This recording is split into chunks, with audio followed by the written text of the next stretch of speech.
Good evening. Welcome to the Glazov gang. We have another very special episode this evening with a very special guest. Our new gang member this evening, Raymond Ibrahim, the David Horowitz's Freedom Center's Shillman Fellow, and he's the author of the new book, Crucified Again, Exposing Islam's New War on Christians. Raymond, welcome to the Glazov gang. How are you, Jamie? Good to be with you. Great, and it's great to have you on our gang, especially somebody so strong and physically powerful as yourself. Thank you. So you've really added power to our forces. I appreciate that. Raymond, something I very much appreciate is that you've written this book, Crucified Again, about the genocide that's occurring against Christians all over the world. The media is silent about it. The culture is completely ignorant about it. And you are shining a light on this tragedy and on this crime. Tell us a little bit about what inspired you to write this book and what it's about. Sure, Jamie. What inspired me to write it is the fact that, as you sort of intimated, there's this great gap in the knowledge. The media has been woefully negligent, if not complicit, in the fact that in covering up what's happening. And so I felt the need to try to fill this void by producing my own book. And that's basically why I did it. Insofar as what it's all about, it's basically about the non-stop aggression and, in short, in a word, persecution of Christians from one end of the Islamic world to the other. And that's actually a point that I really wanted to bring out in the book, is that the same exact patterns that you see, for example, you're familiar, of course, with what happened in Egypt after the Muslim Brotherhood were ousted, and then they were in their the Brotherhood camps, Rada al-Adawayh, and these places, and then right after they got ousted by the military, they went on a church burning spree, which in I think less than 2 weeks they burned or at least destroyed, anywhere up to 80 churches. And many of them are actually over 1,000 years old, these churches. In fact, UNESCO just came from touring some of the damage that was done, including to an Egyptian museum right next to a church, an old church in the Egyptian Museum of Antiquities. And UNESCO concluded that the people who did this are barbarians with no civilization. They didn't say it's the Brotherhood, but we know that who did it. It's the Brotherhood and their supporters. But that pattern that you saw, church attacks, you will find in the book, happens all throughout the Islamic world. It happens as far as Indonesia and the Philippines. It happens far south in, of course, sub-Saharan Africa. And it even happens in Europe, where you have large numbers of Muslims. And so the point that I was trying to draw out is there's a pattern here. It's not just some aberration that happens due to, some sort of sectarian conflict that's particular to one region or one country. No, this is happening everywhere. And the themes that I brought out in the book include attacks on Christian worship, which in this sense is attacks on churches, attacks on monasteries, attacks on the cross itself. And so not only did I try to bring to you the wide scope of this travesty from one end of the Islamic world to the other, from Morocco to the Philippines and so forth, but I also go back into history and show you that the patterns are there as well. And so attacks on churches, attacks on monasteries, attacks on crosses, go back to 1400 years. They go back to Muhammad himself actually used to break the cross. And I don't know if you remember, but a couple of years ago in Libya, they were kicking a cemetery, a World War II cemetery or one, and they were busting the crosses, screaming, "Break the crosses of the dogs," which is a phrase that comes from early Islamic history. So I was trying to show the continuity between the persecution of Christians and the patterns, and how all of these patterns are back in full force. And to add to the Christian worship, there's Christian freedom, which means, the freedom of a Christian is being suppressed all throughout the Islamic world. How? By blasphemy laws, which is basically if a Christian says anything that can be construed as offensive to the Prophet Muhammad or to Islam, he can be attacked, killed. This happens randomly. Apostasy. He doesn't have the freedom if he wants to leave Islam, including by converting to Christianity. And often, in countries, people are killed or jailed just because they want to convert. And of course, proselytism, which is, no freedom of speech. You can't go and proselytize to Muslims because all of those are banned in the doctrines. All of them have been features of Islamic history where people have been killed. And all of them today, from one end of the Islamic world to the other, are back. And that's why I wanted to bring it all out. Thank you so much, Raymond. So much to talk about here. Let me ask you this. lately with Obama, and he wants to hit Syria. We need to hit Assad because there's these victims of chemical attacks. And look, yes, our hearts bleed for all victims. But I'm very interested in selective indignation. I'm very interested in the selectivity of who we cry for and who we don't cry for. What I'm interested in is, we have an American president. He's supposedly a Christian. You just said and told us what was happening in Egypt when the Brotherhood, they had rape gangs, they were burning churches. There is a literal genocide occurring against Christians in Egypt and throughout the Middle East and North Africa. Why doesn't Obama want to send in troops and protect the Christians there? Why isn't he making announcements about that? Why are Syrian lives that are taken by Assad more worthy than Egyptian Christian lives that are being massacred in Egypt, let's say?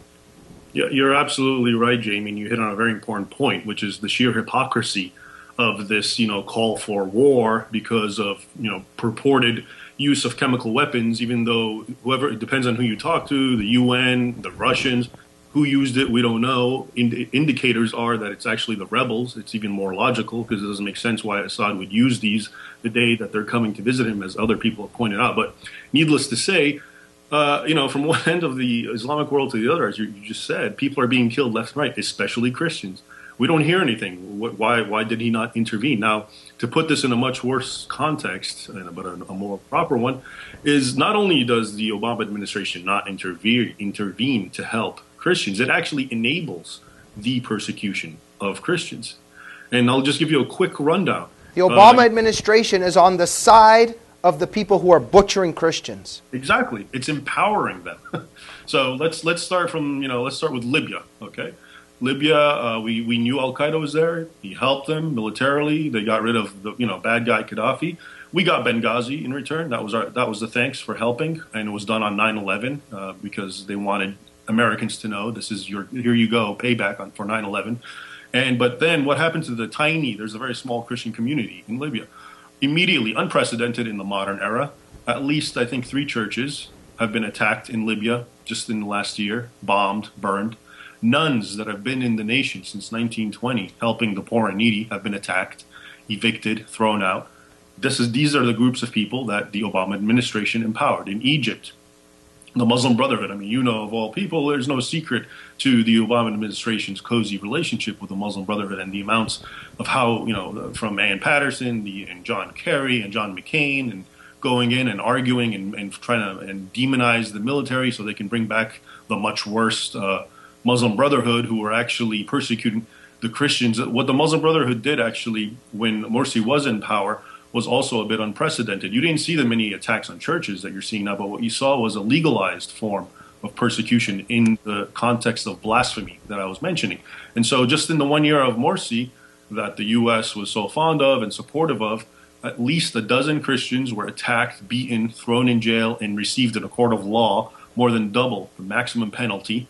And this didn't, now under Mubarak in 30 years, this maybe twice happened, or even less. So you can see it was legalized that these were the allies of and the most unprecedented attack was on the holiest site of Coptic Christianity, St. Mark, which was besieged under Morsi's rule and bombed, and people were killed. And now you move to Syria, and it's the same exact thing. That's become the worst one for Christians. One of the most ancient Christian community in Syria right now is being butchered. This Ma'lula, where they just recently, Al-Qaeda went in and attacked, and it just started slaughtering Christians. Let me interrupt for a minute, Raymond. The Christians that are being massacred in Syria, just so our viewers get this right, are being massacred by Assad or by the rebels that Obama is indirectly and directly supporting? 100% by the rebels.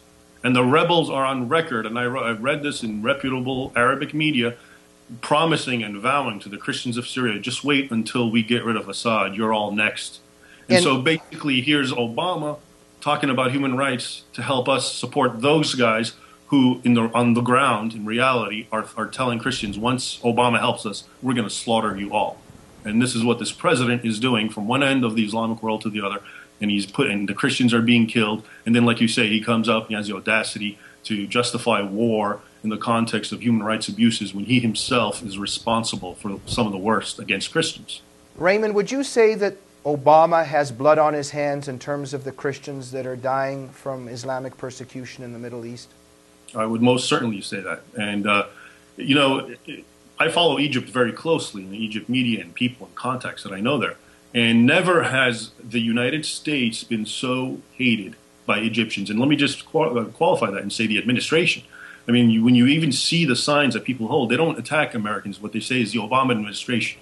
Are you that stupid? What's wrong with you? You know, and then they write to Americans saying, why are you letting this person support terrorism in our nation? You're having him support the same people that attacked you on 9/11. Raymond, let me interrupt for a minute. I'm sorry. Now, when you look, we see these signs, but we see these signs because of brave journalists like you that send these signs to Front Page Magazine, and to other publications. Raymond, where are these signs depicted in news reporting by MSNBC, by CNN, by Anderson Cooper, by Piers Morgan? Where is the media coverage of the Egyptians standing up and screaming, saying, Obama, stop supporting our persecutors? Absolutely right. And you know what? There was a day, Jamie, when I thought the media was just kind of blind or biased, but I've reached the point that they are just, they are on board. They have a mission. They have a certain angle, a certain perspective, a certain narrative that has to be put out, and it has nothing to do with truth. And I'll just tell you what happened in Egypt. I was amazed because on the one hand, I watched Egyptian media and local media and independent media and Christian media, and it was portrayed almost like a miracle. I mean, finally someone stood up to Morsi and ousted him, and the people got what they wanted. You know, the millions that came out. And Obama was crying when that happened. Yeah, and the media here was portraying it as some terrible military coup. Al Jazeera would actually photo the people, the millions who stood up against Morsi, and Al Jazeera would show it as people for Morsi to try to portray how much popularity he had. And even though there's almost 30 provinces in Egypt and 2 had unrest, Al Jazeera 24-hour would photograph those 2 and make it, if you don't know any better, you're going to think Egypt's on fire because Morsi. And then, of course, the mainstream media, like you mentioned, they follow that narrative, you know. Raymond, I want to take this honor and privilege of having you here to talk a little bit about some other aspects of Islam, because you're a scholar on this issue, and it's such a great privilege to just talk to the mind that you have and ask you some questions. Let's just center in on Islam for a minute and all these double standards. And I think that part of the reason why the media doesn't cover this is because the truth shatters sacred cows for the left. For instance, all cultures and religions are equal. Well, in terms of what your book shows, all religions are equal. Raymond, can you tell me, please, where in the world are Christians burning mosques in the way that Christians are being attacked, let's say, in Egypt, in Syria? They're just not, and that's the whole point. I mean, just stop for a moment and think about what happened in Egypt in the last few weeks, where 80 churches, if one mosque, or just imagine 80 mosques in some country were just set on fire, that would be just plastered all over the media. Front page of the New York Times. And Obama would be screaming about, the intolerance of Christians for attacking. But not one word. Not one word. Finally, some of them, the bigger ones, finally had to speak up because it was so obvious. Everyone else knew it, and they threw a little canard. Yeah. The silence is shameful and shameless on part of our media and our administration, and the left is responsible for that. Raymond, please, very brief answers, because I got about 5-6 quick things I want to ask you here. There is a taboo on these issues. And let's speak the truth a little bit about some things that the media just will not cover and our culture will not discuss. Rape gangs, the Brotherhood's rape gangs in Egypt. I have not seen any features on this on CNN or MSNBC, front page of New York Times, Washington Post. Tell us a little bit about what these rape gangs are about. Sure. And the legitimacy they find in Islamic theology. Exactly, and that's the point. You see, it's not even limited to the Brotherhood. It's very popular in Syria. They have fatwas justifying rape. Fatwas are Islamic decrees. They have fatwas telling a Muslim man, you can divorce your wife and send her to copulate with a jihadist, and you both go to heaven for that. And these are rationalized from Islamic scriptures, Islamic doctrines. None of this you'll see in the West. And when you do try to bring it out, I just translated a video of a popular Egyptian cleric, one of the guys very supportive of Morsi, saying that any Muslim who's married to a non-Muslim, because Muslims can be married to Jews or Christians, females, has to hate her. But he goes, they can love her for her look. They can love her for her money. They can love her for copulating with her. But he has to hate her. Why? Because it goes back to an Islamic doctrine, which teaches Muslims to have hatred for non-Muslims. It's in the Quran. But when you say this to to people in America who don't have a clue, they just think you're making it up. And even if they hear him, I translated the video, he's talking, they still can't believe it. And then they say, well, what does he know about Islam? He has a doctorate. Well, he's a sheikh. Raymond, absolutely. And what's happening is because the left has indoctrinated our culture, it is in control of our culture. And if we admit that there's an adversary, if there's an adversary culture, an adversary religion that's evil, then we might have to accept that our society is good and worth defending and protecting. But the left does not want that. The left wants to destroy this society, so it ignores the victims of adversary cultures and religions, and therefore excuses and pushes Islam's crimes and theology into invisibility. We only have 1 or 2 minutes left. Raymond, what's on the horizon here? If things keep going the way they are, you're a Christian, I'm a Christian, it doesn't mean that we're just concerned for Christians.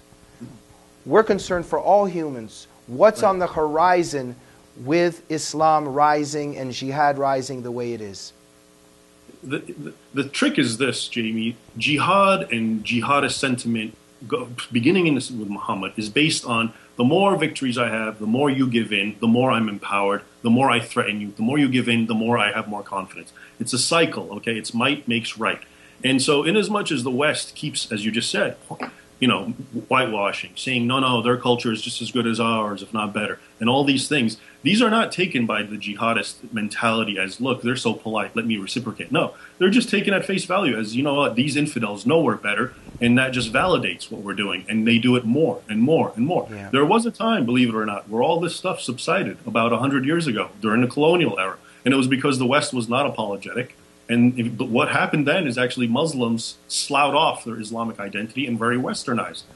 That's when you had to think about it. The Ottoman Empire, which was the scourge of the West, was the first Muslim country to become so secular because it got beaten on the ground and the West was proud of its own ways. And so Muslims actually tried to emulate it. Now it's the opposite. Now the West denigrates itself and tells them your ways are the best, and they just follow it. We are committing suicide. Raymond Ibrahim. Ladies and gentlemen, Crucified Again by Raymond Ibrahim. Get this book. Raymond, I just want to say, in a world of cowardice, in a world of shameless silence, thank you so much for the courage that you show in standing up for the truth and for Christians throughout the world. And what's often even overlooked is people like you are literally putting your life on the line for the truth. And I want to thank you very much for that, Raymond. Keep up the fight and keep the faith, and thank you for your fight.